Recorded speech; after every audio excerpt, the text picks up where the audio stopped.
Hey guys, and welcome back to a brand new Airsoft video. Today, as heavily requested by you guys, we are going to take a look at my entire helmet setup and face protection, including my goggles, my mask, my ear protection, the way my GoPro set up, and everything else in between. Now, all the products in this video will be linked in the description below, and of course if you have any further questions, you can leave them down below, as well as a like if you enjoy the video. So to begin with probably the most important item of all, of course the helmet itself. This is a Neutral Fast helmet that comes in at around £50. Now I would highly recommend this over a Chinese knockoff because it comes with the adjustable head strap on the back. Now this came in a tan desert colour, and then I've used flat dark earth and brown spray paint, sprayed it on and then sanded it off with sandpaper to give it that used war-torn look. Now you'll notice throughout the video that every item on the helmet has been given a light dusting with some tan and brown paint to make sure it all has that dusty war-torn feel. Now on top of the helmet I've actually applied an ATAC FG net helmet cover, which again has been sprayed to make it seem a little bit darker.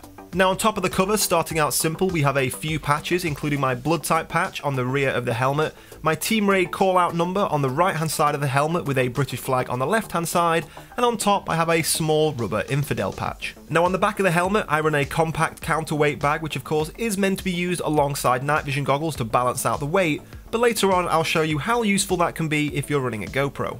Now just above the counterweight bag we have ourselves a replica strobe, which has no real purpose apart from the aesthetics. I do like the style of that on the back of the helmet, and just above that we have ourselves a Velcro distress light, which can be used of course if you want to signify you're a dead player or just trying to find teammates in the dark. Now on top of that you can also see I've passed bungee cord through the holes in the Fast helmet. This can be used to secure down more items to the helmet itself, or of course if you are playing in a woodland environment you can then stick branches and leaves inside that bungee cord so you blend into your surroundings. Now moving around to the front of the helmet, of course we've got my GoPro setup. Now this is mounted to the helmet using the built-in MVG shroud and then using an MVG to GoPro adapter.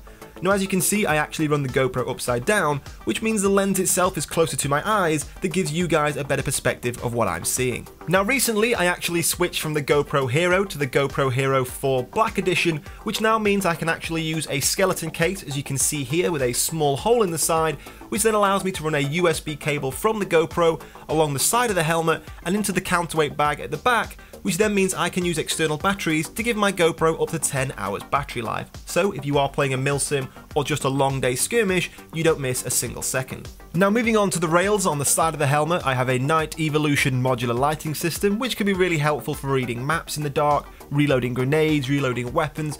But of course if you are looking for a powerful light to use when fighting, I definitely recommend having a pressure plate torch on the side of your weapon. Now moving on to my headset itself, these are actually Z Tactical Contact 2 headsets from Battlestore UK. Again, they will be linked in the description below, and these act as ear defenders, so the two little microphones on either side pick up all the ambient sound around you and put it into your ears, so you actually have better hearing with these on.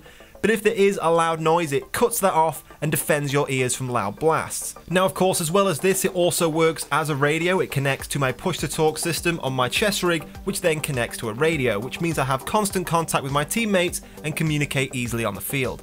Now the headset itself does come as standard with a headband, which allows you to wear it with a cap, or of course no head protection at all. But as you can see, I have these rail connectors which allow me to have it constantly connected to my helmet and make it far more comfortable.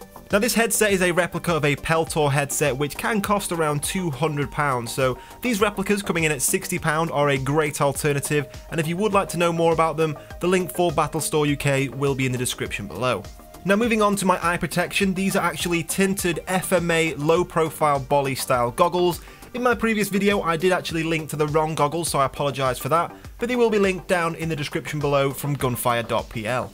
Now finally moving on to the last piece of kit, and probably the one I received the most questions about, and that is of course my lower face protection.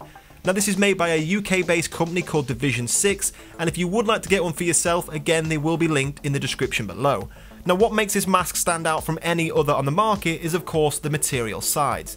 If you've ever used a full mesh mask, you will know aiming down sight and getting your cheek against the cheek rest of the weapon can be pretty difficult when you're wearing a full metal mask.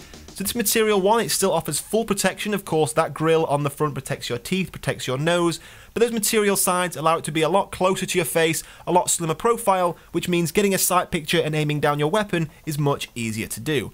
And of course they look a lot cooler. So that about wraps up today's video. I've gone through each and every part of my helmet, so if you have any further questions leave them down in the comments below.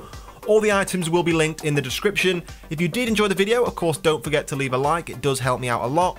But in the meantime, guys, thank you for watching, and I'll see you soon.